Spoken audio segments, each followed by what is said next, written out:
Ibu. Semangat yo. Kurang semangat nih Pak. Ya, Pak. Ice breaking Pak. Oh, ice breaking ya. Ayo berdiri dulu Ibu. Ice breaking. Ayo berdiri dulu. Biar kita punya semangat, punya energik ya. Ibu. Ingat enggak kalau kita ice breaking pembukaannya kemarin? Ingat Pak. Coba dicontohkan dulu oleh salah satu. Kalau memang ingat, ayo Bu Fatma. Makan. Ayo sampai tahu. Siapa Bu? Ya. Gini menari. Menari bagus. Ini Bu Lili. Ini Pak Rusli. Pak Rusli ya. Di atas menara. Oke. Ikuti saya Pak Ibu ya. Oke. Ayo. Bu Lili menari di atas menara. Pak Rusli menari di atas. Bu Rusli menari. Bu Rusli di atas. Pak Rusli menari di atas. Bu Rusli. Kok tidak ada menaranya, Pak? Ibu-ibu ini luar biasa energik banget. Kok tidak ada menaranya, Pak? Menaranya hilang. Oh, hilang. Ada Bu Rusli. Ya, oke, kita lanjut. Sebelum kita masuk ke penutup, maka saya pengen menyampaikan dari beberapa hal yang sudah disampaikan tadi, bahwa kita, ibu-ibu semuanya, bagaimana kita harus berusaha untuk tidak melakukan penelantaran atau eksploitasi beranak. Kita harus betul-betul berusaha itu. Penelantaran seperti apa Ibu? Menelantarkan anak, pokoknya wis hal-hal yang sudah disampaikan tadi ya barusan itu jangan sampai kita lakukan.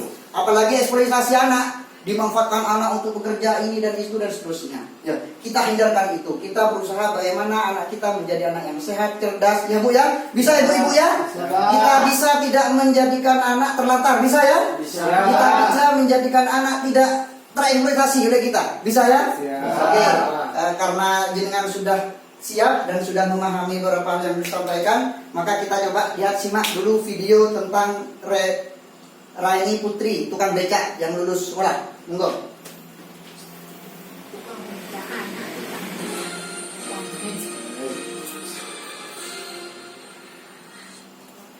Pemirsa, keterbatasan ekonomi bukanlah satu hambatan untuk bisa berprestasi. Hal tersebut sudah dibuktikan oleh seorang gadis asal Kendal, Jawa Tengah. Anak seorang tukang becak ini menjadi wisudawan terbaik dengan IPK nyaris sempurna, yakni mencapai 3,96.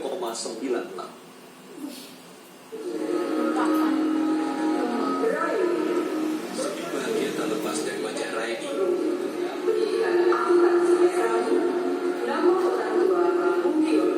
Raini resmi menyandang predikat sarjana ekonomi. Tak sekedar sarjana, Raini menjadi wisudawan terbaik tahun ini di Universitas Negeri Semarang, Jawa Tengah. Indeks prestasi kumulatif atau IPK-nya tertinggi 3,96, nyaris sempurna. Bukan hal yang mudah, terlebih jika menengok kondisi ekonomi orang tuanya. Ayah Raini, Mugiono, hanya seorang tukang becak di Kendal, Jawa Tengah. Penghasilannya terbilang pas-pasan. Mugiono pun harus bekerja sambilan sebagai penjaga malam di sebuah SMK untuk menutupi biaya hidup Raini di Semarang. Pengorbanan yang berbuah manis bagi pasangan Mugiono dan Sujama. Riyen ngimpen ajeng sekolah lah kok Pak sekolah nek wong aku ora di duit kula ngoten lho kepae wing becak kok sing pake wing bayar napa kula ngoten wis mak ora sak sekolah anak ana sekolah ya sing aku ora pas sekolah meneh mak.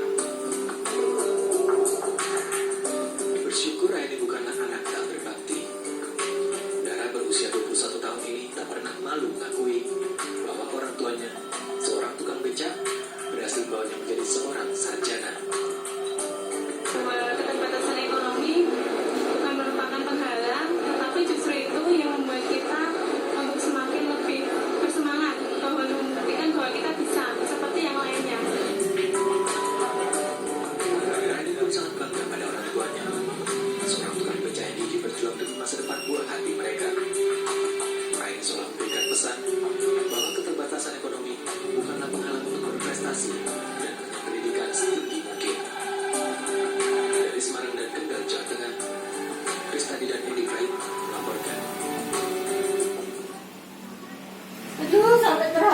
Bu. Terima kasih. Dari film barusan, ya, dari video barusan, bukan film Bu ya, dari video barusan itu adalah pelajaran berharga bagi kita. Walaupun anak-anak kita KPM, kita dikategorikan orang miskin, tapi jangan sampai putus asa. Masa kalah dengan barusan itu, dia tukang becak, ibu-ibu kan suaminya masih ada yang bekerja lebih mapan dari becak. Kita harus bisa melaksanakan itu. Jadi prestasi anak, ya, jadi keterbatasan ekonomi itu tidak dapat anak tetap dapat berprestasi. Jadi ekonomi sekecil apapun anak itu bisa berprestasi. Contohnya barusan. Makanya kita sebagai KPM jangan sampai kecil hati, ya. Ibu-ibu bisa dipahami Ibu ya? Bisa. Ya, pokoknya harus betul-betul jadikan pelajaran. Ya.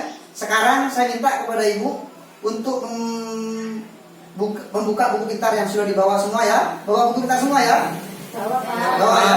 Coba buka halaman 51. Ya. Buka halaman 51. Ya.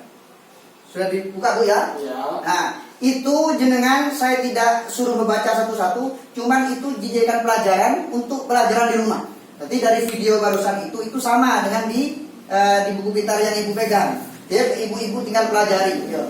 Bisa resapi, bisa dimengerti apa sekiranya anaknya jenengan itu, walaupun kita sama-sama bingung cari uang, tapi prestasi anak tetap kita harus jaga ya. Bisa ibu-ibu ya? Bisa. Motivasi anak-anak kita dan seterusnya.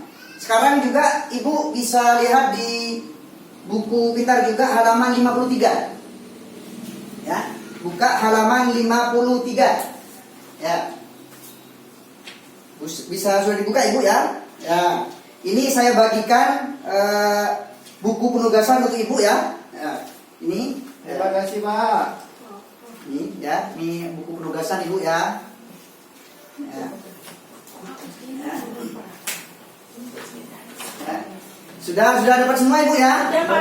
Nah, itu tugas pekerjaan rumah. Mohon dilambaikan, khawatir ada yang tidak kebagian. Ini Pak. Bukunya ya. Nah, atas Bu ya. Oh, sudah dapat semua. Nah, saya perlu sampaikan di situ, itu tugasnya jenengan untuk mengisi. Ya, di situ ada lembar pekerjaan rumah. Ya, di situ caranya mengisinya bagaimana? Itu ada nama ayah atau pengasuh. Tulis di pinggirnya. Itu ada kotaknya Bu ya. Ya Nah, Pak. jadi kalau anak bapaknya namanya siapa barusan? Pak Rusli. Pak Rusli, tulis Pak Rusli. Dosa Pak Rusli gitu ya. Kalau nama ibunya Rusli, Bu Rili umpamanya, terserah jenengan Bun. Nah, terus di situ ada nama anaknya. Anak-anak jenengan tuliskan di situ juga, ya. Terus di situ ada cara mencegah penelantaran dan eksploitasi. Kan tulis di situ semuanya, ayo. Tulis semuanya itu sampai halaman 12. Bisa dipahami Bu ya? Ya. Ya, benar-benar bisa ya? Bisa. Nah, oleh karena itu nanti di pertemuan bulan yang akan datang saya minta itu dikumpulkan. Umpamanya ada ibu-ibu yang tidak mengerti, ya bisa ditanyakan kepada KPM yang lain. Bisa Ibu ya? Bisa. Oke, kita lanjut kepada flipchart sesi 8 nomor 8 ya. Tentang pesan-pesan kunci ya. Bagaimana kita menjaga anak dijauhkan dari kekerasan dan eksploitasi. Pertama, mohon dibacakan untuk Ibu Hasim. 1. Tidak memenuhi hak-hak anak adalah penelantaran anak. Nah, perlu diingat, kalau tidak memenuhi hak-hak anak adalah itu namanya penelantaran anak. Jadi hak anak yang sudah disampaikan tadi, ya semuanya itu harus dipenuhi. Paham Bu ya? Lanjut Bu Fatma. Sebagai orang tua, kita harus melakukan pencegahan terhadap apa itu Pak? Penelantaran. Ya, sebagai orang tua kita harus melakukan pencegahan terhadap penelantaran. Bisa ya? Bisa. Bisa. Harus dilaksanakan. Yang ketiga, Ibu Fitri. Segala bentuk pemanfaatan anak untuk mendapat keuntungan materi maupun bukan materi adalah eksploitasi anak. Maka di situ jangan moro-moro kan minta tolong ke anaknya ini dan seterusnya sebagaimana yang disampaikan tadi. Pokoknya intinya segala sesuatu bentuk pemanfaatan anak untuk mendapatkan keuntungan materi maupun bukan materi itu namanya eksploitasi anak. Yang terakhir adalah orang tua wajib melakukan pencegahan terhadap eksploitasi anak. Orang tua wajib melakukan pencegahan terhadap eksploitasi Anak. anak. Sudah mengerti ibu-ibu ya? Sudah Pak. Jangan lupa barusan itu tugasnya jenengan dikerjakan di rumah ya. Ya Pak. Bisa ya? Bisa. Oke, terima kasih. Mungkin hanya ini yang bisa kami sampaikan ibu-ibu ya. Sebagai akhir dari pertemuan ini, mari kita mengucapkan alhamdulillah bersama-sama. Alhamdulillahirabbil alamin. Terima kasih.